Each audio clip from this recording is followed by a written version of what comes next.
Welcome to a world of laughs where humor knows no bounds. Enjoyed your stay? Subscribe, hit like, and keep the chuckles coming. Remember, laughter is timeless. A woman strolls into a bar one evening looking around for a place to sit. As she scans the room, she notices a tall, rugged cowboy with his feet propped up on a table. She can't help but be taken back by the sheer size of his feet. They're the largest she's ever seen.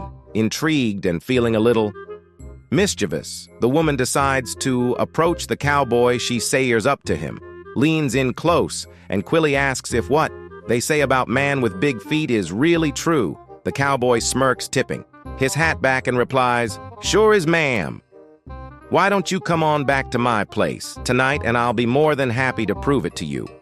Unable to contain her curiosity, the woman agrees to spend the night with the cowboy. They share an interesting evening together, and the woman leaves his place the following morning, her curiosity. Sad later that day, the woman unexpectedly returns to the cowboy, handing him a crisp $100 bill, the cowboy's eyes widening. Surprise, and he chuckles, "Well, I'm flattered, ma'am. You must have really enjoyed our time together last night." However, the woman simply shakes her head and replies, not so much, to be honest." The cowboy looks at her slightly puzzled, and she continues, "Take that money and do yourself a favor. Go buy yourself some smaller boots." A successful lawyer married a woman who had previously divorced 10 husbands on their wedding night as they prepared for bed.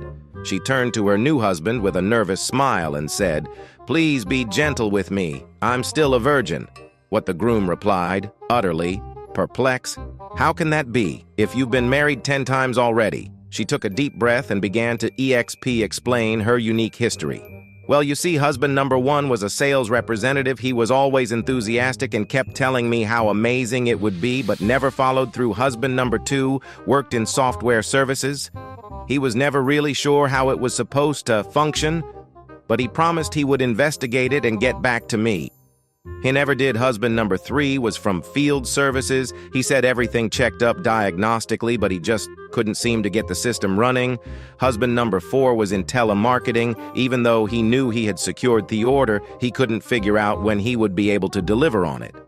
Husband number 5 was an engineer. He understood the basic mechanics, but insisted on taking 3 years to research, develop, and design a new state-of-the-art technique. Husband number 6 was from finance and administration. He thought he knew how to make it work, but he was never certain if it was really part of his job description. Husband number 7 worked in marketing. He had a wonderful product, but he struggled with how to properly present it to me. Husband number 8 was a psychologist. All he ever did was engage me in endless conversations about our intimate life. Husband number 9 was a gynecologist. He spent all his time just examining it but never making any moves. Husband number 10, bless his soul, was a step collector. All he ever did was admire it from afar. She concluded with a hopeful expression. "But now that I've married you, I have a feeling things will be different."